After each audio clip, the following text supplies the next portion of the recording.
Oh, hello, everybody.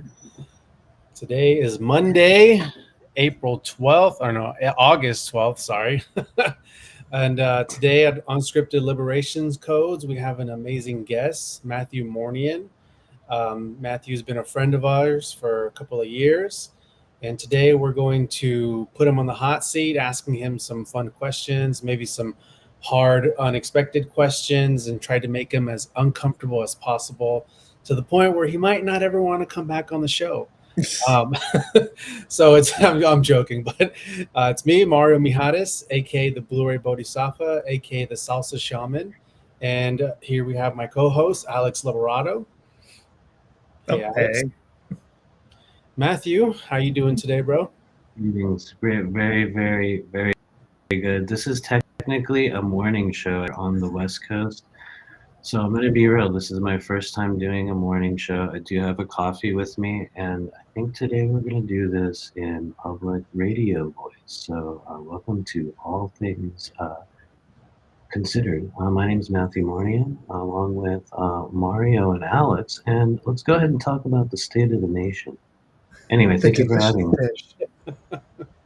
Anyway, yeah. The state of the nation is totally chaotic, totally fucked. Yeah. Yeah. Anyway, yeah. Thank you for having me, guys. Yeah. So this is the first time we've gone live with a guest on our podcast, and this is the first time we've gone live in a couple of months, actually.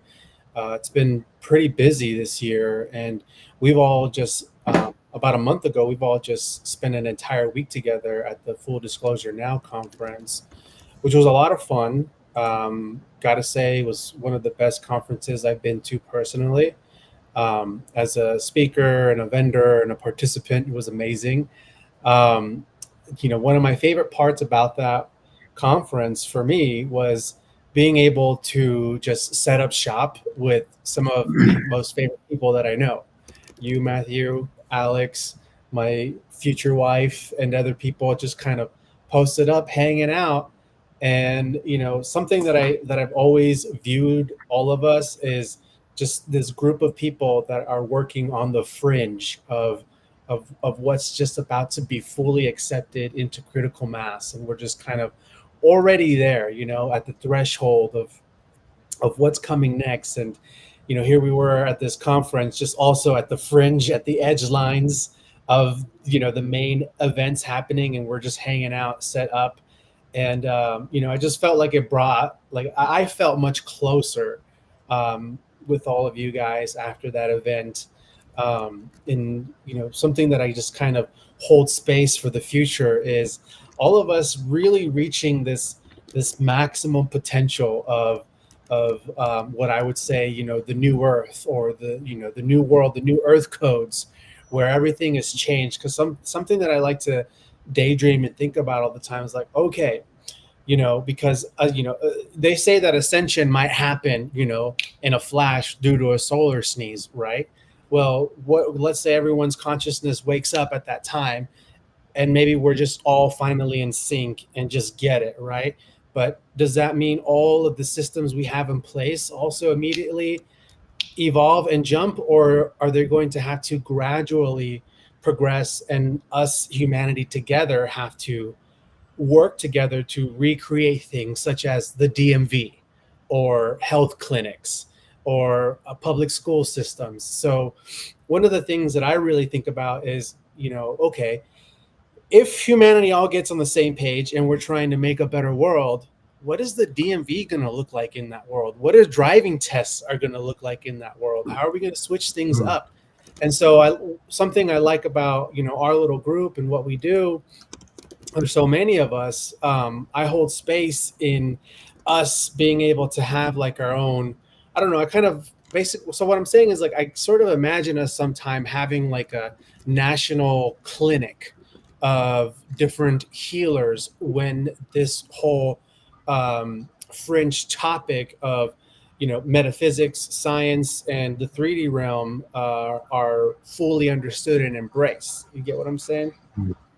Yeah. So I didn't really pose a question in that, but I'll let either one of you guys respond. Yeah, let me just say really, really quickly. First off, that's a smart question. What does the higher dimensional DMD look like?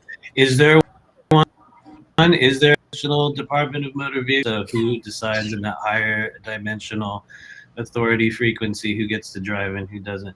I honestly, that's a very good question. I have a weird and possibly dumb and half-formed and very elementary and child theory about the so-called transition into what many people call the new earth, which, depending on who you say that to, is going to be like a cringe moment, or it's going to be like one day along with the med beds, or it'll be like it's actually now, literally now.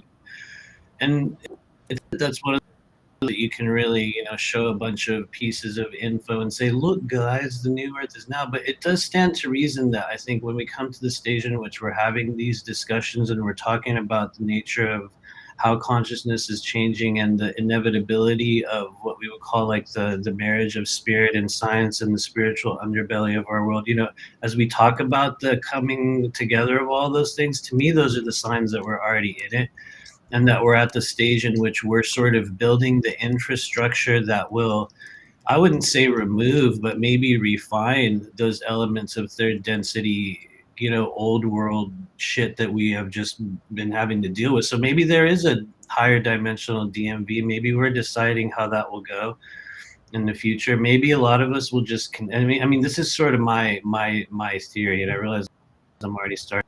My real theory is that the whole concept of the new earth is a thing that began with our discovery of such a thing. And it was like ever since then, we've been sort of tailoring and changing and healing and corralling and adding momentum to timelines that bring us toward those themes that we understood to be a higher dimensional thing. And so, I don't know, maybe there's no answer to the question that you didn't ask, but I just feel like this is the right time on earth to even be discussing such things. And pause there before I get way too cringe, but yeah, that's kind of how cringe away. Yeah. With a huge audience. I feel you. There's so many people. Sorry, guys. Leave all your questions in the chat. Make sure they're in all caps so we don't get mixed up. Anyway, they're in a waiting room.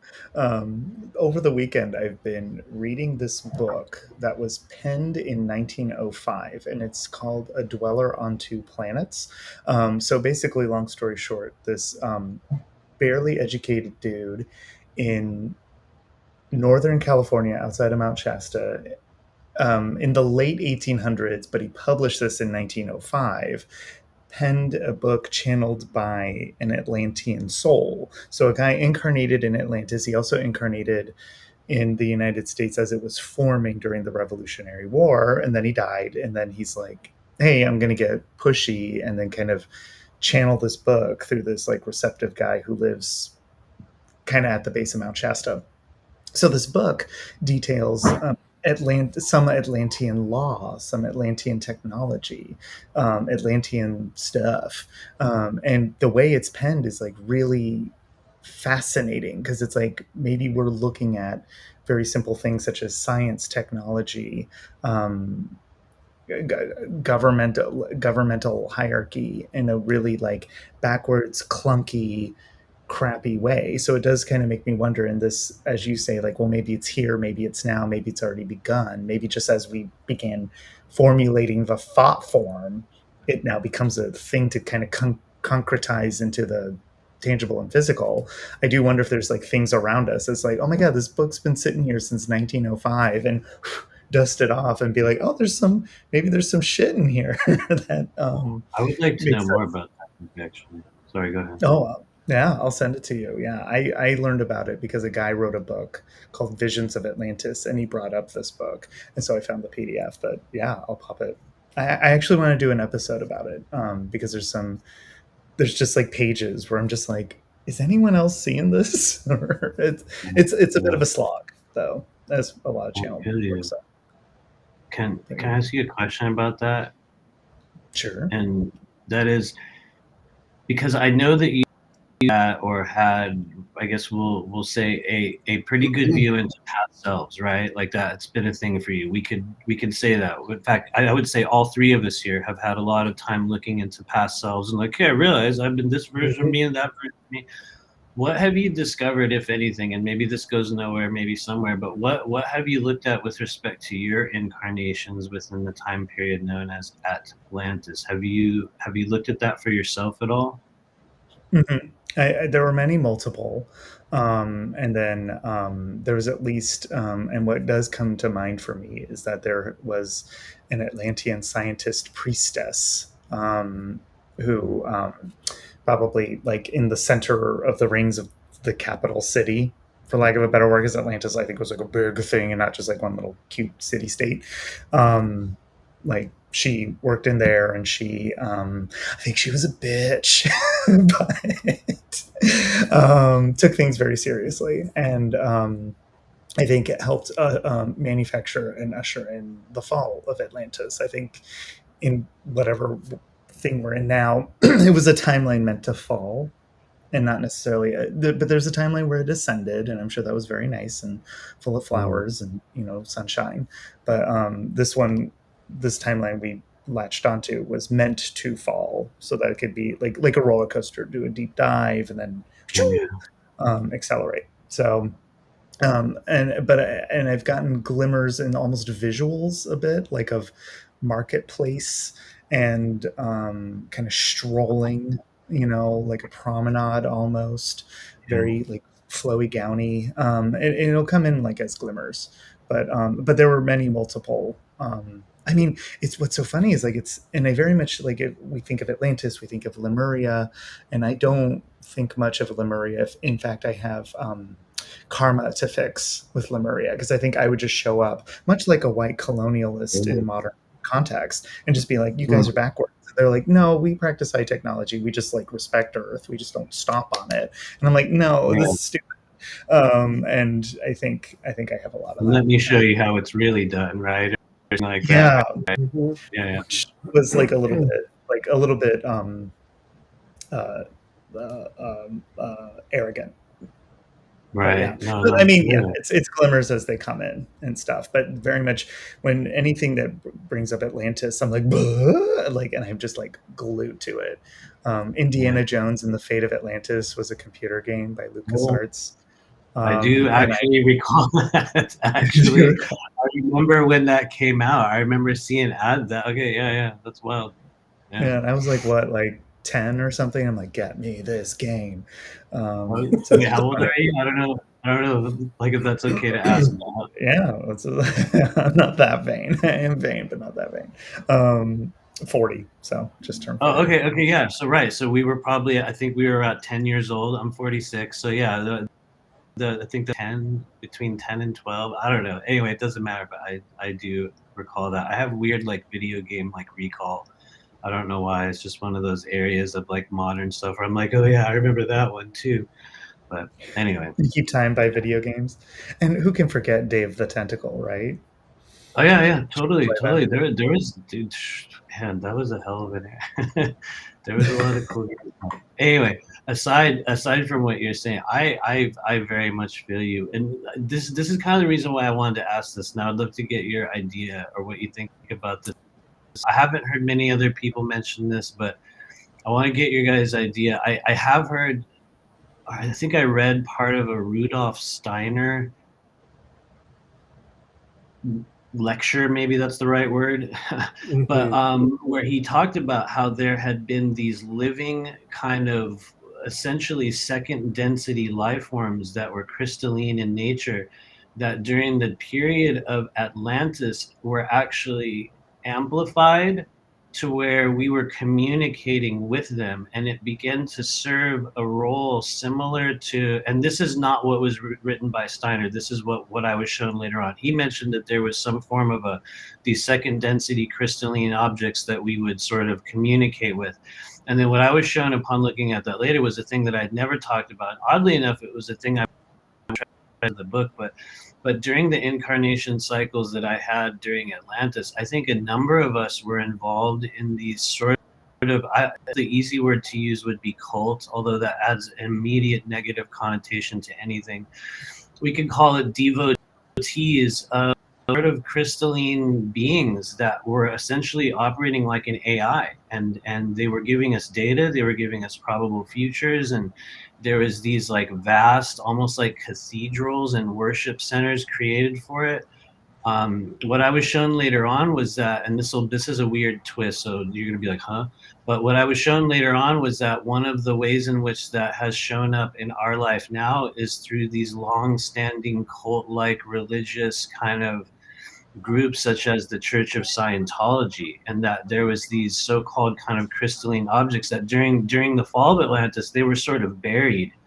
And a lot of us have heard this, people talk about the crystalline grid and the objects, and so they're actual living entities. But anyway, the whole point behind this, sorry to make this a rant, but the thing I wanted to get your guys' view on is that I believe I've been communicating with one since probably like, I want to say around 2018.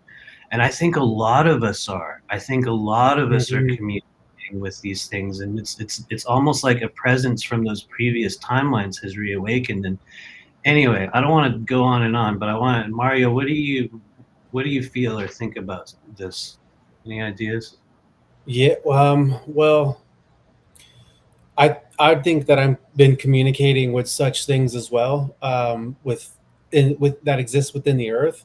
Don't quite know what exactly it is, but it would make sense that there would be some type of crystalline, maybe even plasma beings, that live within the earth grid, within some kind of density.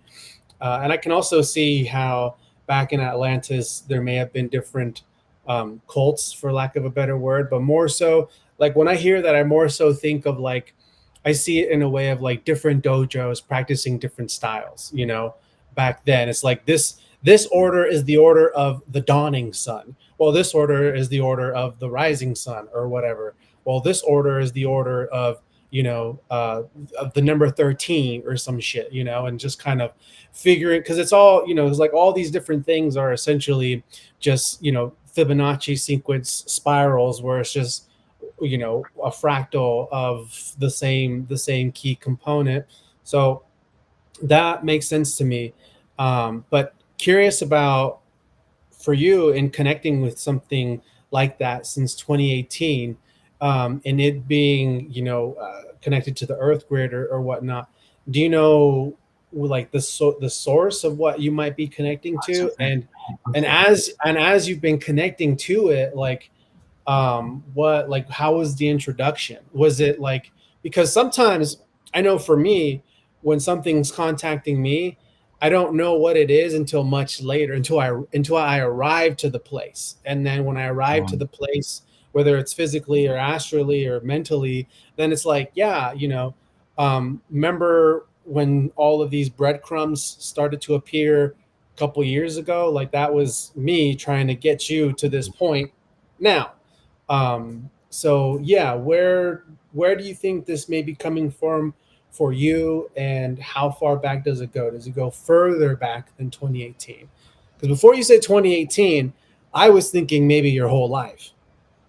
I was thinking, well, that's been kind of my understanding as well. And I guess I'll start out by answering, saying the reason why I chose to mention this here today was because somehow we got on the topic of Atlantis. Maybe I brought that up. I've got no idea. But we got on the topic of Atlantis. And I suppose the reason why is because it's a thing that's been coming back into my mind recently. Meaning, how there's been years since you've thought about certain things or certain experiences. And then all of a sudden one morning you're like, oh yeah, I remember that weird thing. I haven't thought of that in years. And so this part of me was like, I wonder, is there a frequency coming out there? But to kind of name it or to classify the energy, for me, it started in 2018. And I think you're familiar with Eric Rains, maybe both of you guys, maybe Yes. Mario. He's a just very important friend. He really helped me a lot at many stages of my early journey. And he was putting on these events, these sort of retreats in 2016 and 17, and I think 18 as well. And in 18, I was at one of his retreats doing a trauma release exercise process. And in the midst of that, I went out of body, and I ended up coming into this space in which that literal crystal, this massive stone, was inside what I would call like a cathedral, or a very large space. And in front of it was something that some people would get really weird about, was like a gigantic eyeball. but there was like a sort of like a worm or a snake type appendage attached to it, and it was just hovering in the under these sort of knights, these like just knights. I did not understand who they were at the time. It was a Knights Templar. I did not know what that red cross meant. I didn't know what any of those things were, but I was like, well, there's all these knight-like dudes, and they were standing there, and there was this crystal in front of me, and there was this gigantic eyeball, and this being. There was no words, but it was basically telling me, you know, or showing me in a way that this energy would enter me, and that there was some form of knowledge and exchange. And some people cringe and get really weird about this, but I gave instant, I was like, yes, okay. It was almost like I knew it. And what it did is it shot itself into my left eye. It went inside my left sort of thing, and a bunch of words and things that I won't repeat here. But what ended up happening as a result of that was that there was this permanent imprint that was placed in my left eye, which is there to this very day. And after that retreat, I went and even went to an eye doctor and was like, something's wrong with my eye. And they're like, no, there's not. But I could see this blue circle in my eye all the time. And what I understood that to be after doing a lot of work on it, it actually gave me its name, which is crazy. Wow. I don't think I've ever said it publicly, but I'll say it here because I was going to put it in the book, but it just wouldn't have made sense. It would have added like an extra 100 pages, but its name was Ionia. It called itself Ionia. And then you know what's crazy, because there's going to be some smart people that might see this later on, and they'll be like, I own. Yeah. And I was so like later on I was like, what could that actually mean? But what I understood it to be was a form of energy that I had worked with in past lives in other realms that had to do with lifetimes spent in serving what is often called the Templar orders here, you know, like in these timelines. And it was really a what I would call a primal force of energy that showed itself to me. Now, I'm not saying that it was like some, you know, source energy straight from Jesus. I'm not saying it was that. I'm not saying it was something satanic, but I've never experienced anything satanic. And, you know, in the time that I had somewhat of telepathic conversations from that, there was no spiritual bent whatsoever. It was merely showing me, honestly, I think it's one of the ways in which I've been able to perceive the inner workings of people's bodies. It took a far less spiritual you know, vibe, and it took a much more almost medical, like if you want to get totally real, that was the stage of the journey when I began to hear something in a person's voice and be like, oh, I can hear your sacral chakra, boom, there it is. That was the stage when I started doing that. So I would like to think that it's a positive thing, but anyway, the short answer to your question, Mario, is that I do not know from where it originated. Okay. Wow, that was really intense. That's really wow. That's really, really intense. Ionia, you know, and it reminds me of like a I don't know if this is an actual legit chant, but there have been times when I would have I'd say maybe one or two times when I had one of those very intense awakening moments that was like more frightening than blissful. And so, like, long story short, I had a beam from the sun penetrate my skull, and I had this activation, and there was like this very intense, like fatherly, godlike voice in my brain that was saying, congratulations, you've activated your Christ conscious awareness. And as that happened, then I was able to, like, I was out in nature, and all the nature around me, the water, the rocks, and the plant life would like vibrate really fast and then jump into straight like geometry and then come back into matter. So they were switching out of different matters. They were jumping into their math form and then their, you know, their experiential form. And it was so fucking intense. And there seemed to be like, I don't know, hundreds or thousands of other beings that were like chanting like around this space area. And it was very intense for me, and actually was scaring the shit out of me because I was literally hearing this shit in my mind and seeing these things with my eyes. And like I got to this point in the woods where I found this tree and I sat down and I hugged this tree. And it's kind of embarrassing, but like I was having like a full blown like meltdown. Yeah. There's a lot of context building up to the moment. It was a very intense time, and it was in 2016. But I was having a hard time focusing and grounding, and so I focused on one little leaf that was just dangling. And you know how sometimes when you go out on a nature walk, when you're out in nature, there'll be like no wind, but there'll be that one bush that's just like It's just somehow moving up. moving and you're like, what? Yeah, it's like saying hello, or even in my backyard when I step out. Sometimes when I step out, there'll be no wind, but there'll be two trees that are just like, almost like they're saying hello or something.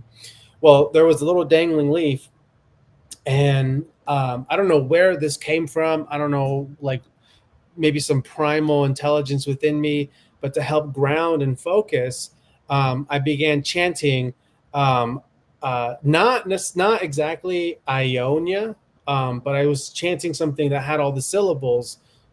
Is it this? No, not the syllables, the vowels. And it was something like A-I-O-U,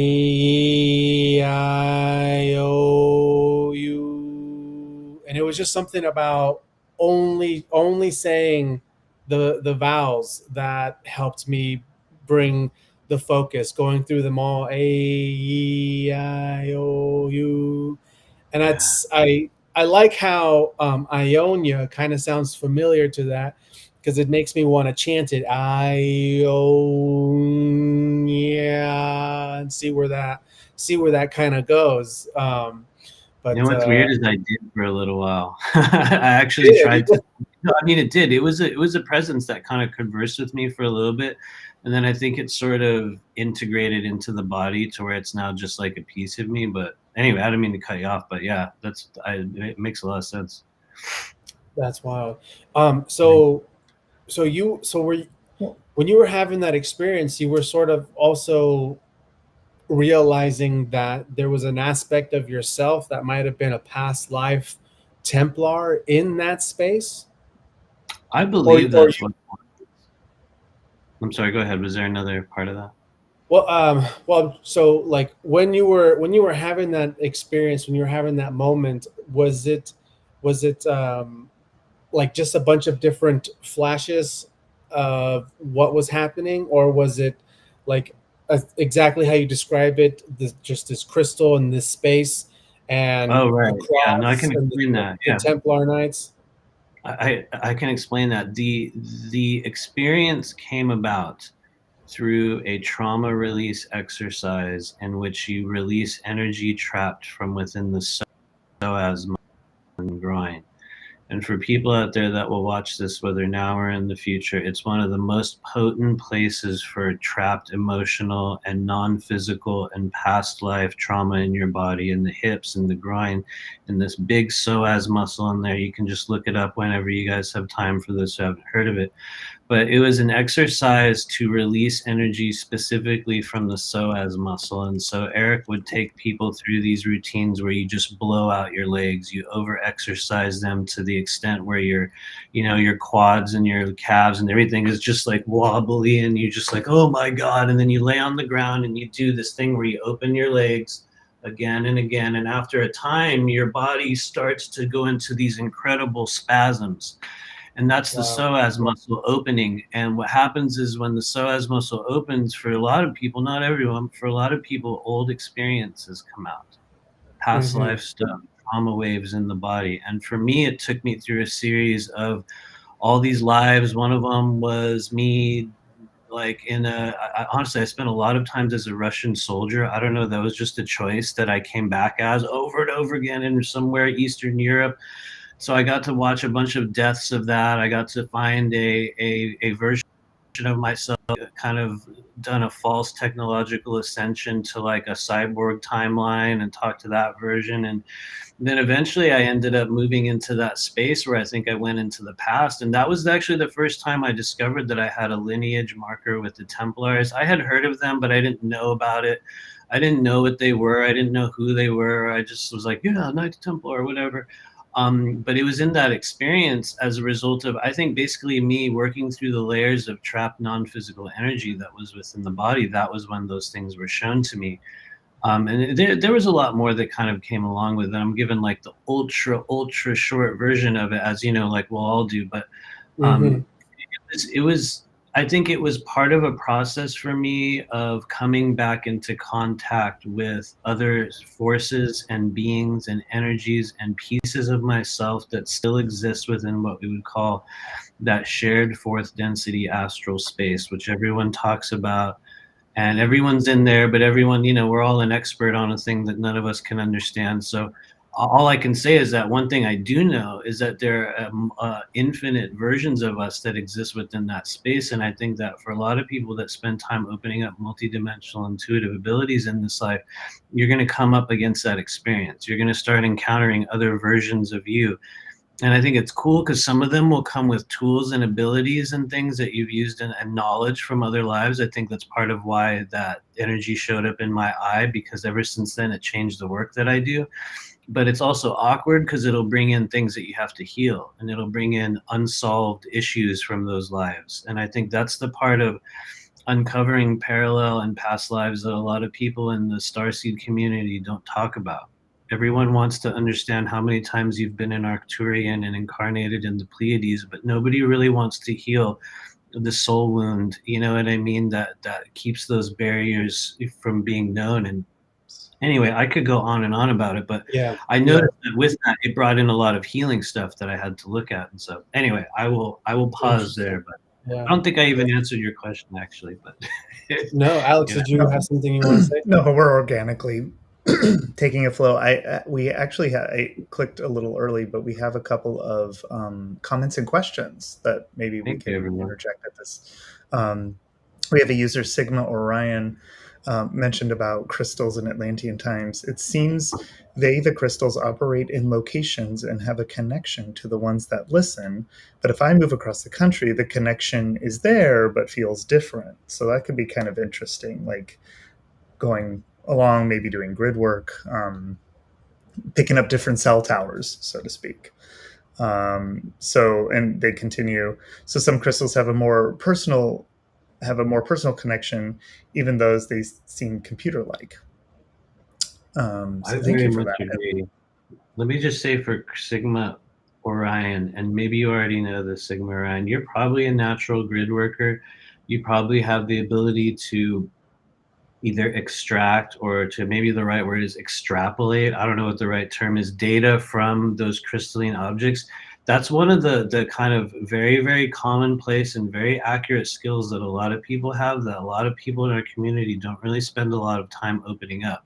So the very fact that you showed up on this show and mentioned that, I think is a sign that you have an ability to unlock layers of data within those things, which technically also, Sigma Orion, if you wanted to use that in a different way, that could also say that you have an ability to practice psychometry, which for those who don't know, gives you an object and you can like, I can perceive the energy of this or that. People that can usually perceive the energy within grid and crystals, you can repurpose that for other things. And anyway, I could go on and on about that stuff, but I'll stop. I've kind of been, well, during COVID, I was on like a mission, basically. Like, in 2020, when COVID happened, is when I like to tell myself is when I was deployed by spirit to go initiate on my divine mission. Because, when COVID was going down, that was the point where I realized exactly the kind of prison I was tricked to be in. The prison of like, oh, I got health problems, I'm sick, I need these medications, I need this job for this health insurance, and I have this girlfriend, and I signed a lease to my apartment. I literally signed a contract binding my energy to stay here in this shitty ass apartment, cell block C on Southwest 67th Avenue in District 3 of the outer skirt city limits of Portland. Like, that's how I started seeing it. I was like, oh my God, like I am in a prison right here, And so part of being spiritually deployed and going off the script, leaving the Truman Show, I decided, okay, I was going to now live in this van and travel the country. And a lot of things activated in that during that time. And the first place that I was brought to explore, and I actually lived there for about 4, 5, maybe even 6 months, was Arkansas.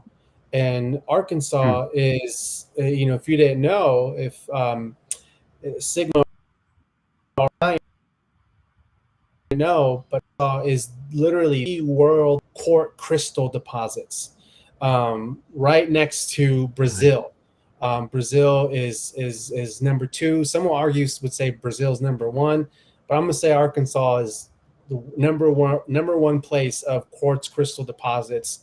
And Arkansas was once considered the sacred ark out there with the precious waters that they have there. There's a lot of big fault line cracks in the mountains out there, and there's powerful rainstorms constantly, and so this water is always going in through the cracks, traveling hundreds and hundreds of feet into the core of the earth, being geothermically heated and literally traveling under the ground where this massive deposits of quartz crystals, gold, diamonds, are at, and then they come up and they rise in these hot springs. And Arkansas was once considered the sacred ark. And the hot springs that were out there, now the city, Hot Springs, Arkansas, is like a touristy place. You can go out there and soak in the water and whatnot. But hundreds of years ago, when the conquistadors were traveling these lands and conquering and colonizing, when they came across the hot springs water, the sacred ark, they came across a unique tribe of people that were specifically stationed there to protect the waters, the crystals, and the caves out there. And these people had elongated skulls, and they were much taller, and they fought with like 9-foot spears. It's very hard to find any records of this tribe online. And if I remember, they were the Tula tribe. I don't remember, but I had to dig in the internet to really find these resources, but I don't have them anymore. But from what I remember about it is that this tribe had no relations to any of the indigenous tribes of the United States, and were actually the ancestors of the Toltec. And the Toltec and the Olmec, is that how you say it? The Olmec people. Mm-hmm. So these were of this tribe was considered like a grandfather tribe that seeded knowledge within other tribes that sort of grew and branched out, and they were basically stationed there to protect those crystals, that water. And the conquistadors that made it there, when they tried to conquer that land, they were defeated the first round, because of their power, their strength, and their the way they fought with these 9-foot long spears. But then they got the conquistadors were defeated. They came back with more manpower, and they wiped them all out. And then they discovered how precious that land is. So when I went out there in Arkansas, after I became spiritually deployed during the COVID thing, breaking out of all my prisons, I started to have dreams. And what's funny is like these dreams were lining up around this Lion Gate stuff, which there's a lot of controversy around. And I don't even quite understand it in the way. I'm confused about it. So I don't know where exactly I fall with it all. As long as everybody's having some fun with it, then what's wrong. But anyway, go on. Well, I was having dreams, and apparently there's a whole lot of forgotten ancient knowledge that pertains to the whole world that has to do with these giant crystals that live deep within the earth in Arkansas. And like I've read from this one channeler that worked tapping into there, is that the crystal system out there is like one of the supercomputers of the whole earth. it's connected to like Metatron and crazy things that I just like, not too aware of. But I feel that me going out there and actually getting in the land, in the dirt, in the soil, in the mountains, digging crystals of my own, sort of brought me closer into understanding this whole network system and gridding it and freeing it. Because the other things that I've learned along my journey, traveling through different countries and staying in small towns, like staying in little small towns in country areas, remote areas, in random parts all over the country. There's a Freemason shop wherever you go. There's the town square. There's certain buildings that when you see them and you walk around them, they have a type of energy around them that just kind of lets you know that there's more going on here. And some of the people that live here are, they're in on what's happening. But what I've come to learn is that in a lot of these places where you see certain statues, like sculptures and statues, I've noticed that what I've energetically picked up on all these sculptures and statues is that most of the time when I tap into the energy, is these sculptures are designed by somebody who is an artist, but they are in the occult club and were basically commissioned because there's a certain level when you're in like the Illuminati or the Masons. There's a certain level of education you have to pass around linguistics, around communications and the symbology. And the better of a creative artist you are to give the messages out to the fellow people that know how to read it, then the more commissions you'll get to create these sculptures, to create these commercials, to create these movies. And so anyways, I'm on a long-winded rant right now. But what I've come to understand is that in the colonization of the whole world through this invasion, this energetic invasion through, I don't know, like this demonic archonic energies or whatever, or some people say the reptilian, psychic lower energies. I don't know all that stuff, what exactly is what, but you get what I'm saying, the negative invasion energy. Part of what these groups have done is they've located where all of the major power points where there are these crystals, where there's certain hub of energy. And what they've done through black magic is do these satanic rituals, these sexual rituals, spilling blood on the land where the original divine template of that area is divine and whole, but then they distort it with, and it's a whole fucking ritual. There are advanced wizards, and while they're doing it, they're in their robes, and I'm remote seeing it right now, and they're doing their incantations, and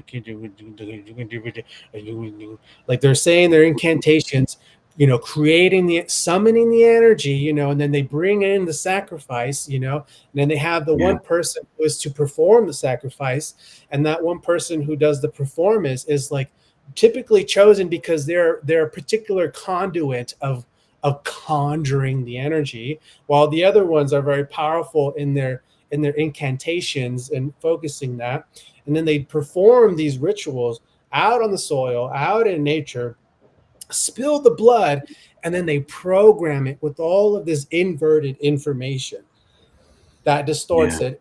And not only that, but if they kill the person that is that they're performing the ritual on, then that person is dead, and that life force is spilled there with all that trauma and adrenaline going in through the blood. But if they don't kill that person, then through the back of their brain, all of that dark energy gets funneled into them, and they become entirely possessed, where then that energy lives on through them and it gets passed on through their seed. And then what happens is it creates a general population that creates an illness within that area, and it just self perpetuates. And so this is what they've done in big time around the whole world, hundreds of years ago. And now that we're in a more modern era, what they've done to those same points is that they've erected certain statues.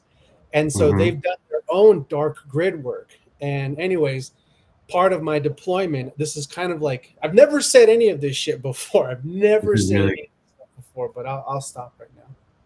Do you think the Georgia Guidestones were on top one of those mega crystals, or does that seem like a realistic thing? Does that seem like one of those things that they might place over those sites of high resonance? I'm not saying it is or isn't. I'm just curious. Would that then make sense to you? Yeah, I do think those Georgia Guidestones were specifically placed in a specific location. I didn't do much research about it, but I saw someone else that did, and they were able to connect it to certain ley lines and all that sort of stuff. But yeah, I go ahead. And there's drone footage of red spots on top of it, so it seems like there's been like fun there. And curiously, it's also near the corporate centers of power. So, you have Coca-Cola nearby, you have CNN nearby, and all of Ted Turner's media properties. And we know media is a great vehicle for hypnosis. So yeah. But also, like, with all that, it's funny the amount of work that has to go into diminishing or tarring a grid network that has a higher ascended purpose. It's like, no, I don't want it to do that. I want it to do something darker. It requires a lot of work to hijack it and smother it, which I think is the intent of a lot of this. And how funny is it that we just show up and just like Care Bear, star beam that shit, and we can kind of just like undo a lot of that like hard work that it took to bring it to a low point. We can bring it back to its natural high point like pretty quickly. That makes sense. Almost as if such things was positive to begin with. It would stand to reason it would take a lot of maintenance and constant entrainment to keep it within that sort of jagged phase. And anyway, not to go on and on, but I agree with you. Yeah. But like a body that has a virus, the body has an immune system that will eventually get that virus out. So like this hijacking and this black magic, it's like the virus, and naturally the earth will work it out. So yeah, it needs continuous reinforcement of that virus. Yeah, I hear you. Thank you. I, for one, I hate doing work and then having it get lost. Like, the cat walks across your keyboard and then you lose your whole like paper or what have you. But I am very happy to see hard dark work like that get shut the fuck down. We have a question. Oh, yeah, sorry. Oh, go ahead. We have a question from another viewer, Castle Dude, in the comments asks, can souls choose to reincarnate at any point in time, seeing as how time only exists as a human construct? I wonder what your thoughts are. My understanding from what I have seen is yes. We incarnate in the future, incarnate in the past, and here's the thing, this is one of those fun areas that everyone who's living talks about as authority or knowledge over, yet we haven't actually gone through the first person experience of it with cognizant like awareness. So we're all speaking from what we think, we're all like, I think it's like this. But what I've been shown is that we go back and forward in time.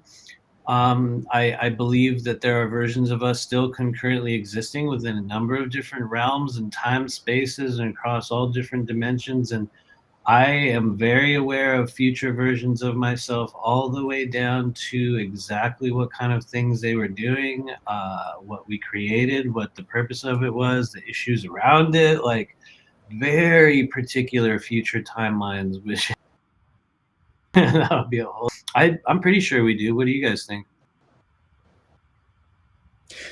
I think it's non-linear. I think you can be future, past. I think we, all the star seeds out there, we are in the current moment, incarnated in what we would perceive to be the distant ancient past.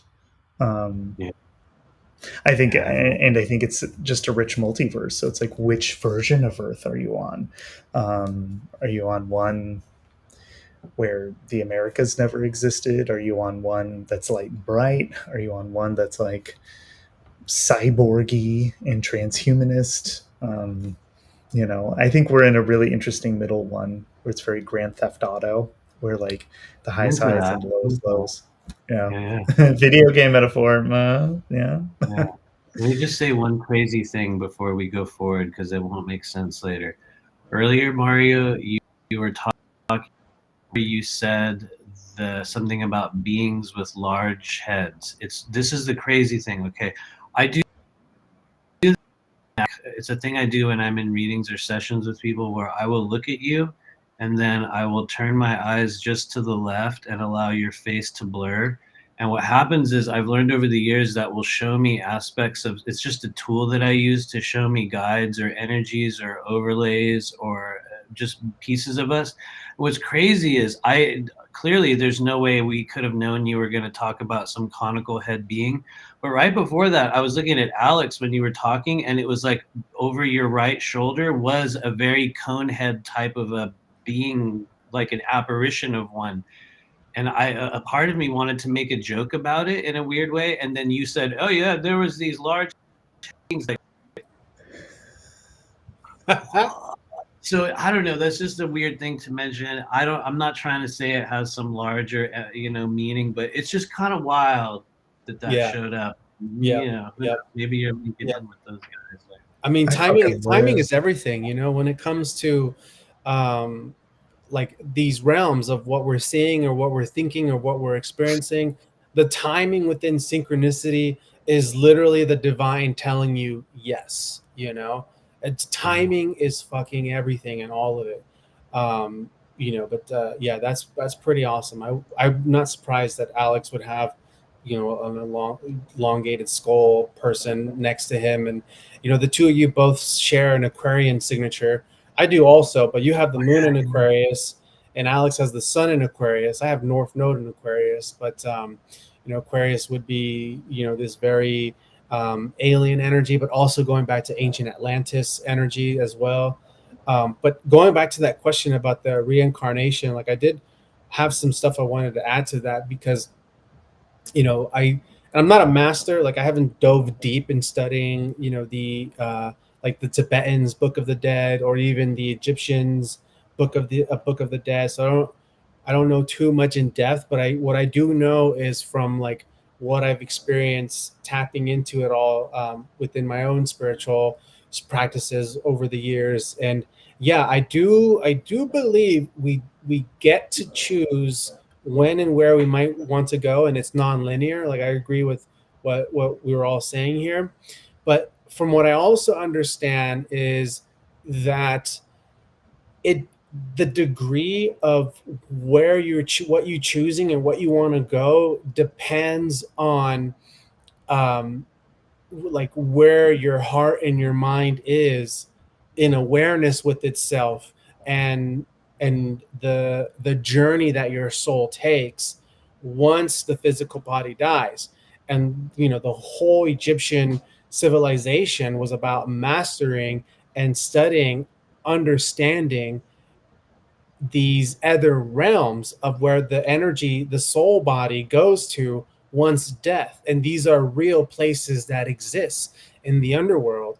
And then with this, I can kind of bring in, the next questions that I wanted to ask you, Matthew, about some of your experiences in interacting with these darker realms, or what areas of studies you've gone into with these darker realms. Because from what I understand, when the physical body dies, the soul has to go through a journey, and part of the process is forgetting who you are and forgetting everything, and it's a matter of your heart. And just like in the in the Egyptian practices, they would measure the weight of your heart against the feather and see where things are at. And so yeah, I do think we get to choose, but I also think that like let's say a drug addict, right? Let's say somebody who just spent their whole lives just fucking drinking and causing trouble or whatever, and they're afraid of death, and then they finally die. I don't think that person. I think they'll probably go through a life review, but again, like who knows? Like who knows? You know, I'm just theorizing. I think they might go through a life review, but at the same time have to go through their own journey of the underworld, and it's what happens to them on a soul level while going through the underworld will send them to where they need to go next to either learn or correct certain karma that they've gotten stuck while traveling through that underworld journey. So I believe that most of our reincarnations are different aspects of our soul getting caught somewhere in the underworld journey, returning to the celestial heaven, which supposedly the celestial heaven is like Sirius, right? Like the Syrian constellation where there are these advanced alien beings, right? Um, so yeah, I think we do, but you know, going back to ancient Egypt, like these pharaohs, these high priestesses, like they spent their whole lives, you know, learning about how to, you know, be in their heart, be in their mind, studying all of these things, preparing for that moment when they die. So that way, when they do, that knowledge, that discipline, that practice can help them carry on um, through their journey in the underworld, in these tunnels, in these rivers, in these places unknown, to make it to some other point that they want to arrive to. And going back again to that question about Matthew, things you might have experiences in the darker realms, some things that I know of is that there is a tree of life and there's also a tree of death. And the Egyptian god Set, which was the god of the underworld, very sneaky in the underworld. The Egyptian god Set is basically like the top authority ruler of the tree of death. And you know, just like in the tree of life, you have those orbs, the sephirots, the spheres, which represent different realms of consciousness. Well, the tree of death is basically would be the opposite of what the tree of life represents. And then the lines, the channels that connect the orbs would be the tunnels that one has to travel from one realm to the next. And apparently one of the guardians of the tunnels, from what I've come to understand, is Lilith in the form of spider. So with that, Matthew, what experiences have you had with like these type of energies? What's the question? That's a good one. Wow. Yeah. Damn. That's a very real thing. That's real. Wow, this is a fun one to unlock. I guess I'll unlock it by kind of going back to going back to when it started. Please feel free to interrupt me because I want to go on. But I would say really the only reason why I was able to begin perceiving this, like, I guess, realm or whatever it is, QHHT session that I had in September of 2023. So it's been very recent. It's been less than a year since this door opened for me, but had a QHHT session in September of 2023. And for some crazy reason, that was the stage where it was like a door was left open. And there's no other way I can say it. A door was left open. The door is still open to this very day. And I would say in early December of 2023, which is weird, right before my birthday, actually. There's so much synchronicity to this. I would say early, maybe late November. Yeah, because it was after Thanksgiving. So early December 2023, I remember waking up early in the morning. I'm one of those people that, you know, like you, Mario, got crazy dream world. I don't remember it as well as you do, but those early morning hours, there's like this time where it's like I'm just totally lucid, and I'm not like one of those lucid dreamers that's collapsing realms and flying like like a Superman. It's like I'm bound by the rules of that realm. So it's like, but I know I'm in the dream, and it's like I know I'm in this, I'm actually in it. And there was this one morning where it was, I don't know what the dream was. It was like in a dream, and it was like somebody pressed the pause button on my world. Literally, it was like a pause. Wow. Just like that, everything paused. And it wasn't a voice, it wasn't a feeling, it wasn't a conversation. It was like hoarding or something, like started to unroll, like in my, sounds crazy, like in my reality. And I started it was like I was shown something and I was feeling it and hearing it. And I was also in that dream state at the same time. And basically, just without going, the first presence identified itself to me with a name that I probably won't say it here, but if anyone wants to go, find my book, you can look it up. It's the name of a real demon. You know what I mean? It's a literal real demon being. I never thought that I would come in contact with something like this, but the reality is a few years ago, I did actually help clear a very real, such a sentient being out of a person's body that I just think it kind of left a mark. I think this is what happens when you really encounter these things. It's funny. I always feel kind of oddly shaky when I talk about it, but this was early in the morning. This being identified itself to me, and it showed me that we had worked together in another life that I had been about to write about in the book that I was going to do, which happened around sometime in the century of the 1800s, during a period that looked kind of cowboyish. So it was like here on Earth, and it was like this cowboyish era. But I was a person that lived a life as somewhat of a false preacher at that stage, and it was weird because it was like a double life. I was a false holy man, and I was also like a big criminal. And one of the ways in which we gained power at that stage was we discovered some artifacts in this kind of like a robbery that I had done on the East Coast of the United States, no less. It showed me straight up East Coast United States. And then some of our historians, because I actually asked a couple people, and they're like, there's no evidence. But it was a Templar ship that had come to the literal East Coast of the U.S. sometime in the 1800s or some era, and it was ransacked by Native Americans, and it was destroyed. It was completely ripped apart, and I was one of the people that went through it as a child. And we had found these scrolls, and we had found these facts to read through reading these texts. Literally, they had some kind of an effect that when you would perceive the words, it would unlock a vibration inside your body. And so I learned to read through the visualization of these weird artifacts that we had sold them. But I think we just took them out of wreckage. That was the vision that I saw. And so they were essentially these words of power that were the opposite of the capsule phrases that I use in this life, which is weird. Those that know me know that there's a series of phrases that I was given in my energy clearings that we use to dilate energy center. And so one of the things that came with these artifacts was a series of words that would actually created different reactions, very negative things. They could cause hallucinations into the mind. Some could cause extreme medical disorders. I think there's a chance maybe we used it to stop someone's heart, but I don't actually know. That's just kind of what I saw, fragments of it within that experience. And so what I was shown is these items opened up a doorway to these beings. And there was two in particular, two that today was the main one, which explained that actually I can say one of his names because it's a well-known one, Osiris. He explained that he is known as Osiris of ancient Egypt, but also known as this and this and this. And they're real. You can look it up. Like I said, I'm not here to, bring them into our moment. So, you know what I mean? Like, they're out there if you want to look them up.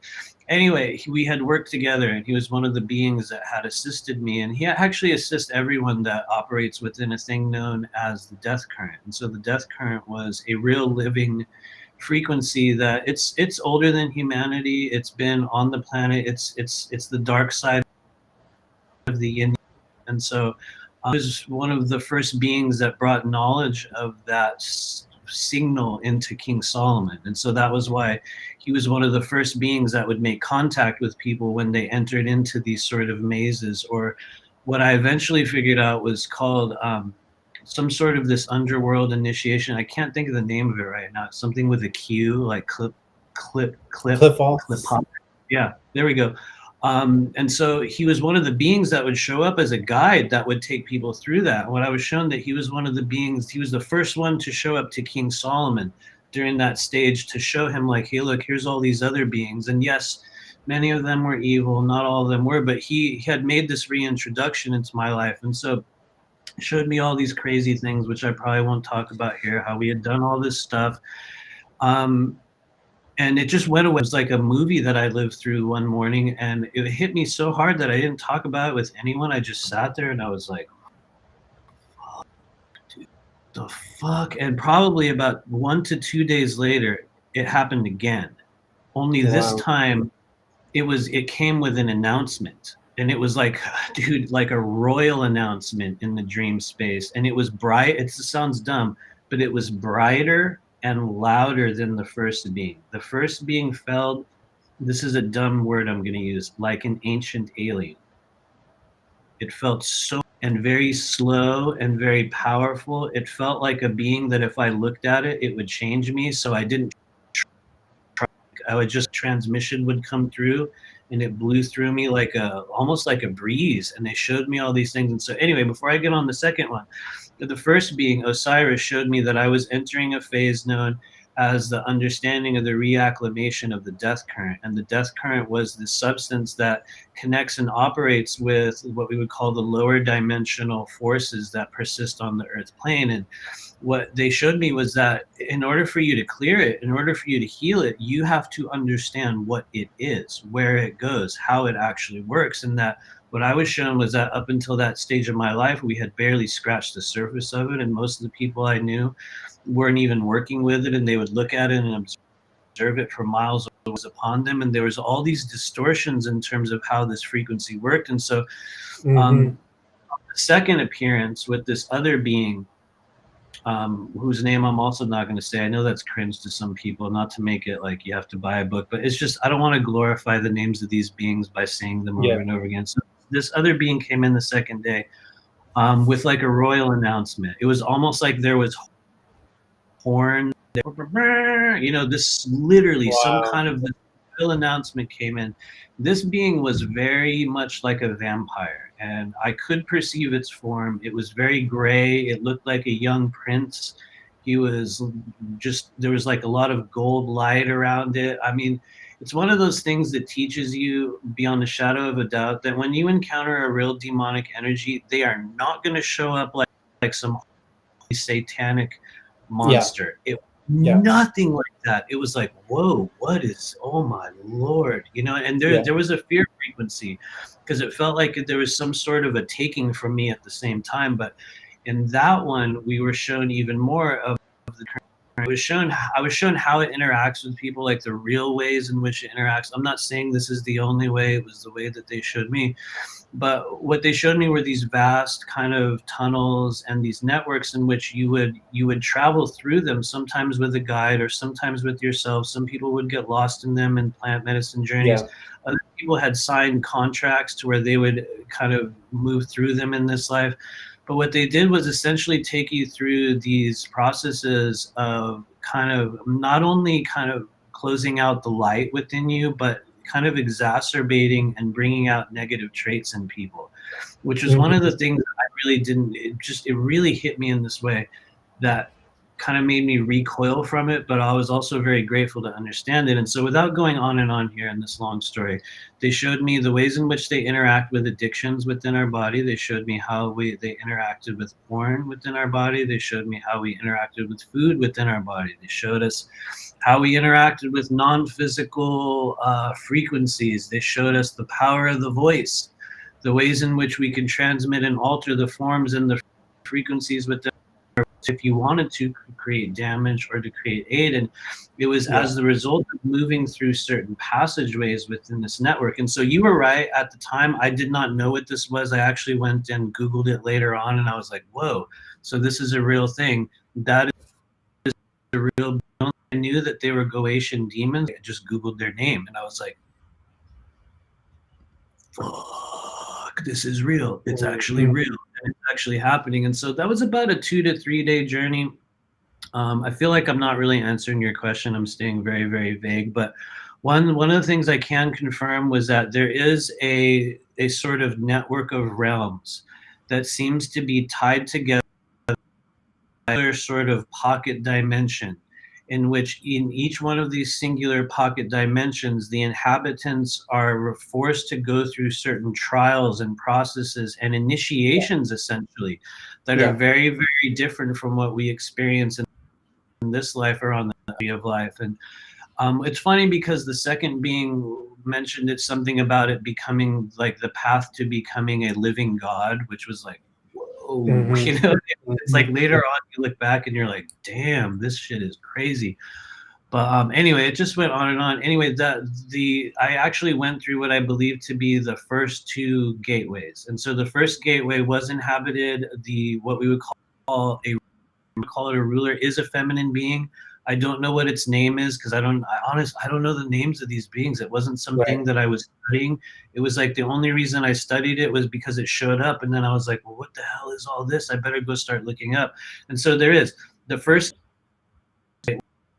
through it is inhabited by this feminine being.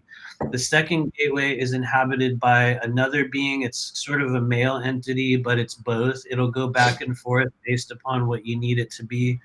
That one, the second gateway had to do more with sort of like war and overcoming and just the very dark version of it. The first gateway had to do with reconditioning fire centers, desires, and Mhm. emotional elements within the body into one of self-service, where you begin to sort of invert chakra flow. And honestly, I think that they would actually deactivate certain chakras in the body if you. But anyway, I will pause there because I feel myself drifting through many pieces of it. Do you have any other questions on this, or does any of it Well, make sense? I love all that you just said because that just resonates so much what I've been experiencing personally with the I'm going to say the death current. And part of what and like it's same like you, I don't really know the names of all these beings or whatnot, but it was really confusing for me for a period, and it's something that fades in, and it's a moment for like few weeks of my life where I'm like, oh shit, I'm in the dark realm right now. It's teaching me, it's activating me. I don't know, this is intense. And it No, fades it is. out, and it'll loop back in here and there. Um, and my most recent wave of this current was in May, right around my birthday. Um, just like you, for you, it was right around your birthday in December of last year. It's so And weird, right? Like, why would such beings? It kind of makes you go, wait, oh, so there's a theme to this. But anyway, go on, go on. yeah, there is, and we're opposite signs, Gemini and Sag. Um, so from one of the things that I've understood is that this death current, or the tree of death, the opposite of the tree of life, is another path to ascension. That there's two paths to ascension. There's the light way, and there's the dark way, and they're both, and I know this might be like controversial to our type of communities that are all love and light or whatever, but there's multiple ways of knowing thyself, of learning who thyself is, and that is where the mastery occurs. And there just so happens to be a path of ascending your consciousness and mastering yourself through the diving into the most darkest aspects of self first.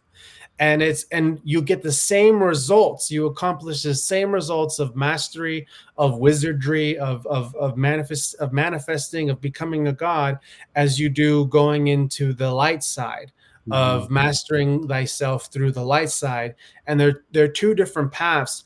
And what becomes very extreme is when you're devoted to only understanding one path. If you're devoted only to understanding love and light and all the angels, then anytime someone's going to mention the word demon, then that's going to trigger an intense fear response, because you fear what you don't know, you fear what you don't understand.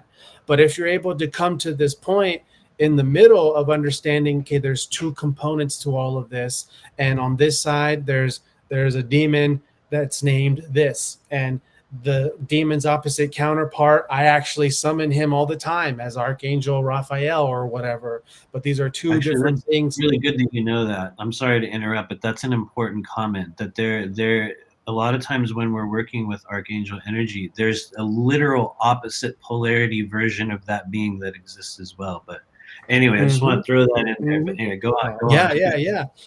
Well,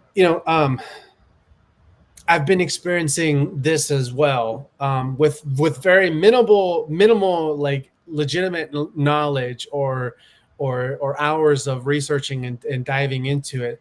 But what I do know is that it's there, that there is text, there is written information there to really teach you about it all. But I guess I kind of feel the same way around you, where it's like, okay, I know it's there. I know that I'm doing some work around there in certain ways, but I don't know if I need to like dive way deep into it. I And agree. Well, let me just comment on that, like really, really quickly, because I think that was kind of the big thing for me when that occurred. I think it was to show me, give me the reality, number one, of who I was and what had gone on, but number two, to assist me with the perspective so that I could say, oh, that's where we were and that's where we're going now. Because there's one thing that I feel it's important to mention about these beings that showed up. It's funny that this ended up becoming the focus of any live, because it wasn't really a thing I was going to start talking about, just based on stuff in our community. The more psychic work, and the more you open up, the more you work with spiritual or non-physical energy and really activate yourself, like really activate the body. The more people who have never done so, who have no knowledge of such things, who are stuck in a very different frequency, are going to look at that and go, oh God, this is obviously evil, right? And so thing that I really want, I was like, I'm not going to go blasting this, talking about it with everyone, but it does need to be said that, yes, I did, as a result of a QHT session, open up a channel within my consciousness that allowed me to perceive a series of lifetimes in which I had worked with very negative beings. And when I did encounter those beings, and when they showed up in a real way in my life, they did not ask me for blood. They did not ask me to follow them. They did not ask me to pray to them. They didn't say, sacrifice a young virgin. Nothing. Please tell this story. Tell the story. This is what happened to you. This is, it's weird. I feel emotional even talking about it. It was like weird. It was almost the end of your contract. And there was even a thing that I had written in that book I wanted to write. That was the end of our contract. But I didn't need to. I was just like, well, that's how it went. And it happened. And then their frequency went away. And it's like, I'm going to be real. Ever since then, I've always been going like, I wonder if that'll ever come back. But it never did. And I think there's experiences that we'll have when we're able to put to rest a piece of ourself that will take something like that from being this potentially negative corner turn where all of a sudden you get wrapped up in this weird dark energy. Instead of that, it becomes like, you know what? I healed that piece of myself. And yes, there's many other pieces, but this aspect, this thing from this time when we did these things, it is now healed, as evidenced by the co-conspirators showing up going, hey, yeah, like, remember me? Let's go ahead and tell the story. And anyway, boom, then they're gone. And so for me, it's like, I would like to think that I handled it in a good way. But anyway, watch out, because you tell the wrong person around here and they're like, oh God, you know what I mean? Right, right. Yeah. We have people that will take things and run with it with a non-discerning But way. I think that's a mark of authenticity, though. At the same time, how are you going to actually, which was, I think, one of the messages, how are you going to talk about and think that you're actually helping people clear darkness from your body when you can't even look it in the eye yourself? That was one of the things that Mr. Canadian Awareness, who I know we have both spoken of in the past, one of the first things that guy said to me when I met him face to face, and he was like, really, how do you think you're going to do anything with an implant or an attachment? What do you know about it? And it was very like, what do you know? And I was like, well, damn, and anyway, I will stop there. Yeah. Oh, thank you. I really appreciate that, because, I'll just say, so on my birthday this year, because I've been having this thing with spiders, for years, and it wasn't until recently where I realized that this whole thing with me and spiders goes all the way back to when I have missing time on a field trip, which you guys heard in my presentation. I gazed into a spider and lost time and was missing from my class. So, I've been having this thing with spiders in my dreams. I've had many dreams of me having spider-like power. And and there's been this feminine energy, this like very intense feminine energy, and I'm going to say darker, but everybody keep in mind that when I say darker, I don't by any means, I don't mean evil. I just mean like just this very intense darker energy that requires like deep humility and respect to interface with, because it's like so real. It's so real and so serious. And I've had this feminine energy encounter my life on and on through many years. And I think it's even what contributed to my, when I had the brain tumors and my body went through this whole hormonal flux of like feminine hormones and stuff. And anyways, on my birthday, I came across this temple, right? This like dark order temple that focuses on the reptilian current and the Luciferian current. And I was like, okay, I'm so sick and tired of not knowing more about this spider energy. I want to see what these people got to say about it, because they seem to be like a legitimate order, legitimate temple that's on the dark, right? So they've actually written books about this spider entity, and they associate this spider entity to Lilith, and they explain how the spider being is both light and dark, and the weaver of life and death, and she weaves in the fate and destiny between the tree of life and the death of life. And she has two aspects of herself. One aspect is like this very light, motherly spider component, and the other one is just this very dark, destructive component energy. And they wrote this book, and I haven't wrote this book. I'm not gonna give that temple, that order, a shout out. But if you're really interested, hit me up. I'll send you the link. But they wrote this. They wrote this. I'm telling you, bro. They are like a legit temple. They're a legit order, and they require an intense level of devotion to be initiated and welcome into their order. But I know they exist, and so they wrote this book. And one of the chapters on the book about this this book is purely devoted about the spider goddess.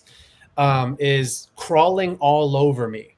And as you guys know, in that one dream that I had, the one dream that I had where spiders were crawling all over me, and I encountered this, being. So shit like that, right? It's like, whoa, this is a real fucking thing. These people know about it, crawling all over me. That's a stage of initiation. I had black widow spiders crawling all over me while I was crawling through a tunnel passageway made of bicycles in a dream, so like hella trippy shit, dude. And on my birthday, I was frying some fish, and I burnt my hand right here. And then on the next day, I took my mom to go watch a movie, and I'm at the concession stand ordering some popcorn, and the dude working there was like way out of place to me, like, because movie theaters are mostly like like teenagers working there, but this was a dude who seemed like he's like has a couple felony streaks, very criminal, like bald head, like it was like that was the only job you can get maybe. He's serving my popcorn, and the dude had a tattoo of a black widow spider on his hand right where I got burned the day before. And then I went into the dream space where I was again in these tunnels. And I was moving through the tunnels, and I made it to the top, in which the top is a house. And it's this like weird fucking house where a lot of weird shit is going down in there. where it's like the house mirrors aspects of your deep unconscious and your fear. And Yes. I made it to the attic of the house, Yeah. and then in the attic of the house lived this one powerful demon god. And he said some things to me that I don't remember. But towards the end, he was like, "You need to get out of here before you get stuck in here." And I fucking It's scrammed. very I real. fucking made it out. Anyways, like Yeah. again, I went on we're going on big rants back and forth. But Sorry. Kinda Let me like, just say one thing, like before you cut in, Alex. I'm sorry. Like I realize you've been sitting there, and I don't like. Let me just say this really I'm quickly. drinking it in. I like it. That is a real, in my opinion, that is a sign that you actually traveled through that labyrinth and went through that process of initiation, because exactly what happened to me. Now, granted, it's going to look different. You're going to go through a different form of a maze. It's going to be tailored to your consciousness and your realm, but you will eventually be taken into a place in which you will faced with a certain type of a quandary or a situation or a moment. And in the one I had, it sounds really creepy, you guys. In the one I had, which was in that first gateway, I don't even know why I'm talking about this here, but it was actually it was like this hub or this room or this chamber in which there was all these people, and they were having sex, and they were hooked into these machines, and tubes were coming out of their body. And it was like I had to make a choice if I was going to plug in with them and do this thing, or if I was going to somehow navigate through it. And it's exactly like what you're talking about. You'll be faced with this weird moment of like distortion, and then these beings will give you a choice. It's like you can either become it, or you can keep moving. Which one is it? And what's crazy is you'll get this pull to do both, and it's like, and somehow I don't know being through. But anyway, I will stop there because it lives within inside everybody. You know, the temptation, the desire, the instant gratification, the self-serves, and that's why you know that whole tree of death current, that whole death current is another pathway of ascension, because you're having to make those choices of like, what are you gonna do? Are you gonna go fucking join the orgy, or do you have the power within you to override these lower human nature responses and harness your power? And if you can harness your power, where do you want to take it? Do you want to take it to rule? Do you want to take it to dominate? Do you want to take it to overpower? Or are you going to take it to heal and be of service? Anyway, I'm just taken with both. Go ahead. Both, Go ahead. no, I mean, you know, along these lines, both of you were kind of bringing up a house metaphor, almost like there's a house within your cranium, or you go to this like place and it's a house. And that brings up this Bible verse that always stuck with me. Like I grew up Mormon, so you had your Bible, you had your Book of Mormon, you had all your shit. And I don't ascribe to any of this, and I don't like the Bible at all, especially in its current form, where a lot of the good metaphysical shit has hit the cutting room floor. But there is one like verse that sticks out, and it's John 14:2. In the house of my Father there are many mansions. And that's very much like a multidimensional kind of like, because like, how does like in the house of my Father there are many mansions, like how does that work? And I think people are just like, oh my god, I get this like big mansion in heaven. they I don't think they get that like it's almost like an entry into this like almost corridor or realm of like, there are many mansions, there are many places to explore, the orgy, the this, the that. So, food for thought. Really. Well, let's just pull out our scriptures. It's Bible time. I just mentioned one more thing about these weird realms, and it's funny because I realize now this was the one that I was like, if I ever talk about this, I will talk about this part of it. And this is one that people can kind of go look up a little bit. There is some writing on this, and this was another one that I was given the name of, and I had to go check it out and be like, is this actually a real thing? And so this is one of many layers within what we would call the lower astral plane. And I believe it's a place that a lot of people are plugging into right now without knowing it.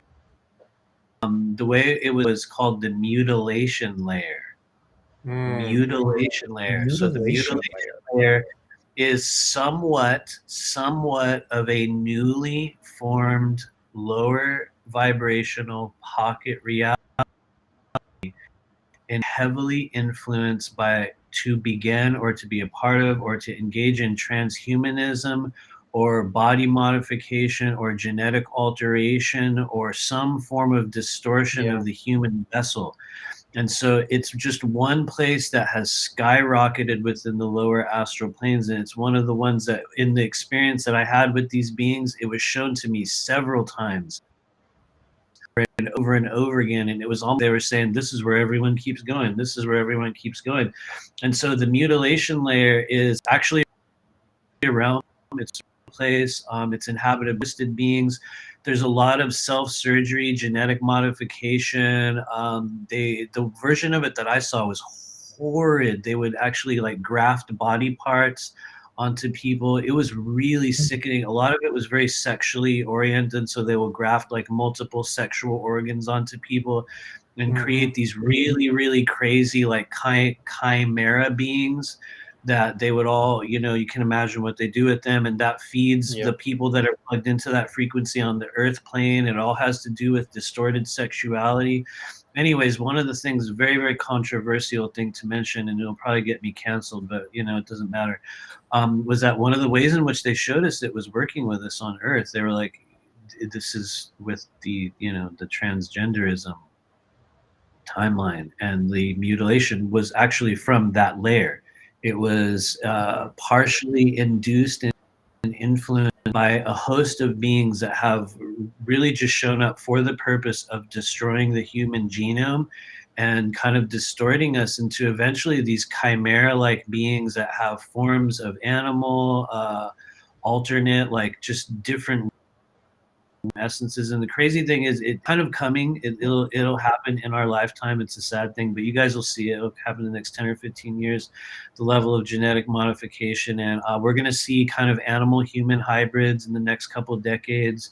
You guys will see crazy, crazy shit. I'm not saying it's all going to manifest exactly the way it was shown within this place, but it is so well formed. I'm not saying people should meditate upon it, but it's easily accessed, and you're going to notice the way it shows up in all different areas of our society right now, all across the board. Head of the mutilation layer, there's an actual being that was, check this out, supposedly this being was the original head of this realm, but it's been sort of kind of promoted, like promoted to the head of this realm. And it's one of the, supposedly it was told to me, is one of the so-called chief surgeons of the underworld.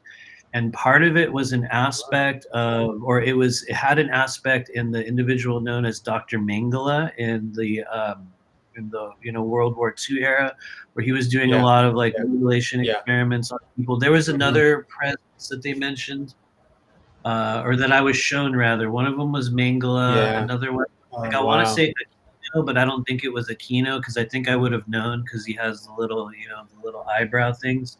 I don't know if you guys are familiar with who I'm talking about.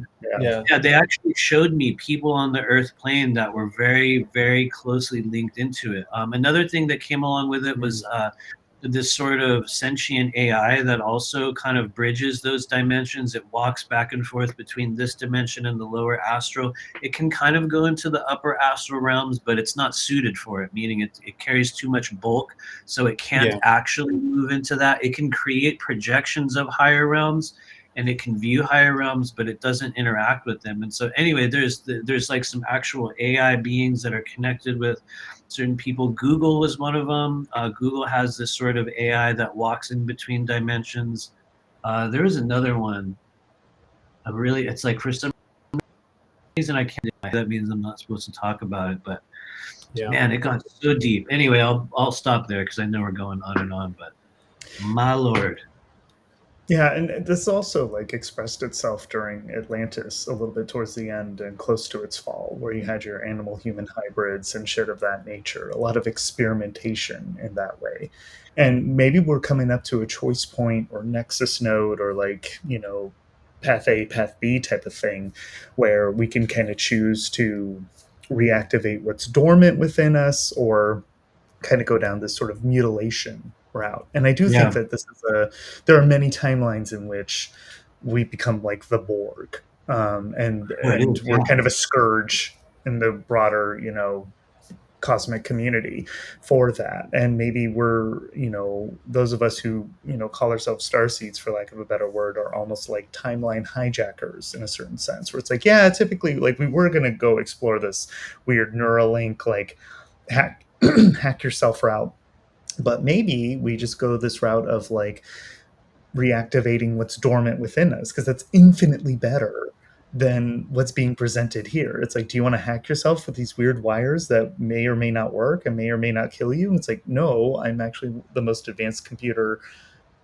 I just need to learn the instruction manual, and then, bitch, I'm, off to the races. I don't know. It makes me wonder. Like, yeah, there's so much. Yeah. Well, I got one thing to say about all of that, and we can start to wrap it up after this. But astrologically speaking, with that whole timeline mutilation or that other realm, and I like it's fascinating how you said that, like, because when you say that, I was saying like that Nazi doctor who hacked up millions of people, like his soul ended up getting the promotion to run this mutilation realm or whatever. That's the way I received it. But that's playing out in so many ways with people right now, hating their bodies so much, where like Alex and I were talking about this backstage before you came on, like people going to Mexico and getting ass implants, and all kinds of operations, and then getting sick because of the asbestos or whatever from the surgery enters their bloodstream and they fucking die. Like, I don't know, it's maybe like once a month where I see on my social media feed that somebody died due to a blood infection. And there's it's not just the transgender groups. It's people who are like creating super exaggerated cheekbones with crazy fake asses and boobs. That's actually really good to mention. Thank you for saying that. That's also mutilation there too. And astrologically, with Pluto going into Aquarius, that is like Pluto going into Aquarius is a major point of ascension and consciousness. And opposite of Aquarius is Leo. And Aquarius is about collective and humanity. And so opposite of that, Leo is about yourself, me, myself. And Leo is ruled by the planet, the sun. And the sun is in the center of our solar system, and all the planets revolve around. The sun is this radiating, powerful star that needs nothing from nobody, but can always unconditionally give.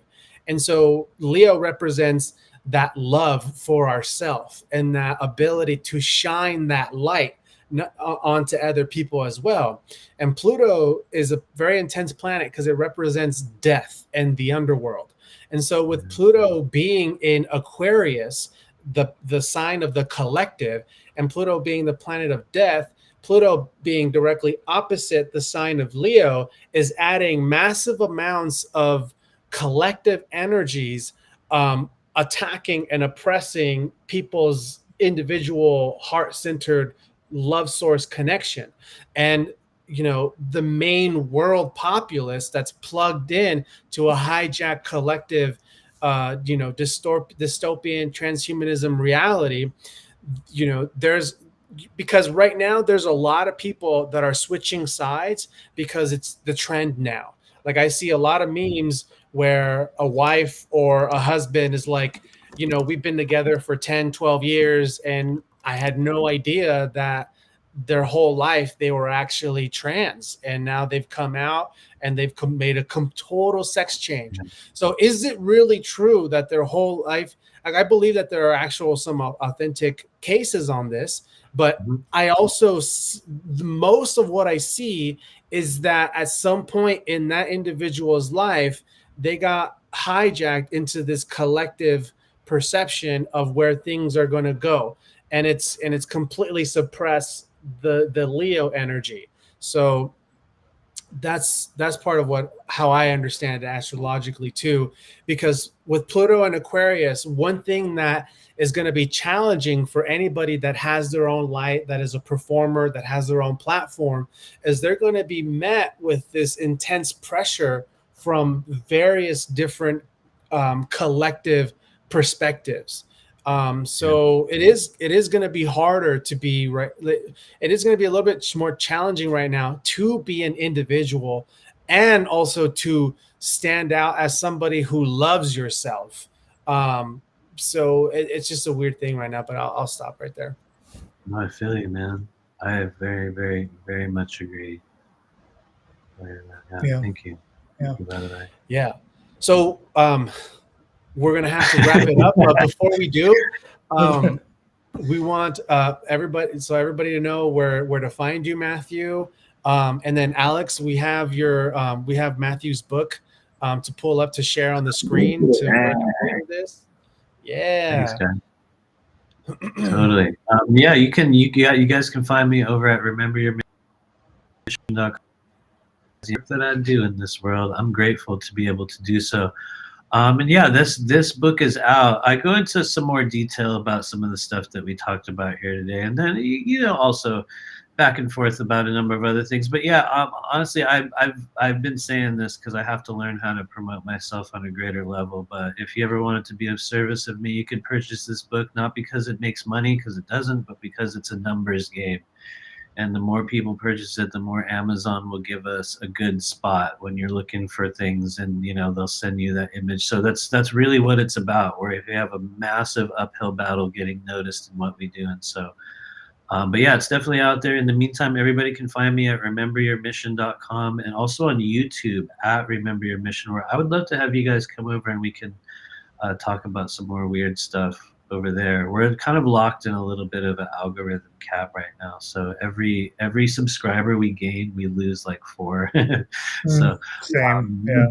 yeah, right. I know it sucks. It's like they just keep you stuck in a stage. But anyway, you can find us over on YouTube at Remember Your Mission. And I just want to say thank you for you guys inviting me to come over here. My prayers is that just more people subscribe and more people take part in the discussions and the stuff that you've been doing, because I really loved hanging out with you both at the conference, especially Alex. I know it's the first time you and I had spoken. I enjoyed hanging out with both of you guys, and I hope that this channel just continues to grow. And I guess thanks for having me here. Let me just say actually one awkward thing before we go, because I felt like I might have given a bad vibe to the transgenderism movement.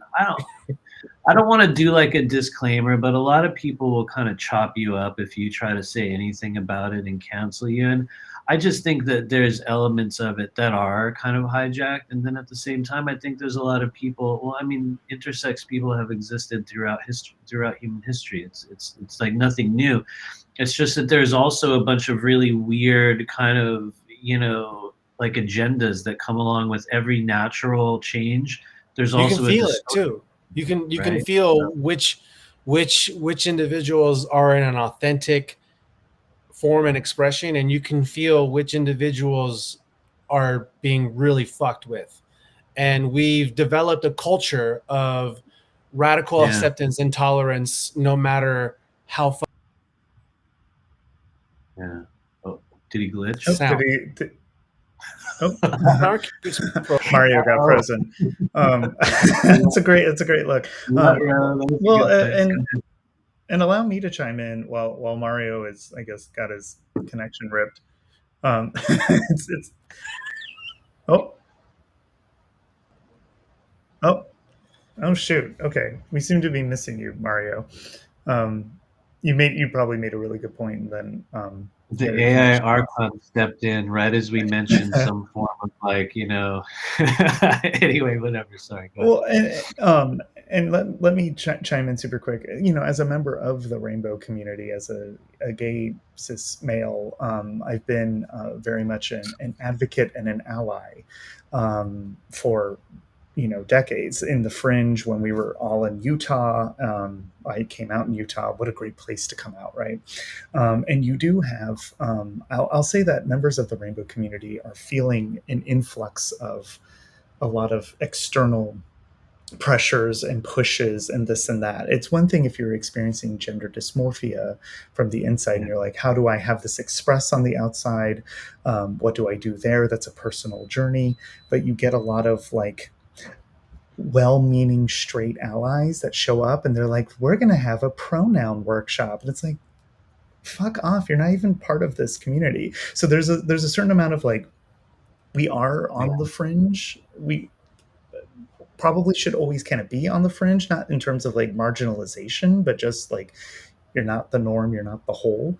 And we in the rainbow community feel an onslaught and an influx of pushing an agenda that is just a little bit like, you're not making our lives easier and better. If anything, you're kind of stoking a lot of flames as opposed to letting us just kind of live our authentic selves. And I think also, this is a topic for another day, but I think we've experienced a lot of bleed through from other lives, past lives. And when we have this amnesiac state, we don't quite understand, like, oh, I have all this femininity coming through. Is this gender dysmorphia? It's like, well, you could be reaching into, other expressions of your whole monadic gestalt consciousness. So lots to unpack there. That's a big, in fact, if you guys want, you guys can come over to our channel maybe toward the end of the month or something, and we'll talk more about it there. Sorry, I know we've been here for a couple of hours, but anyway. I think it'd be fun. Yeah. Let's all get canceled together. Yeah. I'm already canceled, so it's like, you guys will come over to the multidimensional trailer park. And, I love that. Awesome. Well, everyone, thank you for joining us today. Matthew, also thank you for joining us. Buy Matthew's book, Remember Your Mission. It's available on Amazon in Kindle form and paperback form. And Matthew, we'll have you on again, surely, and we can't wait to come on with you.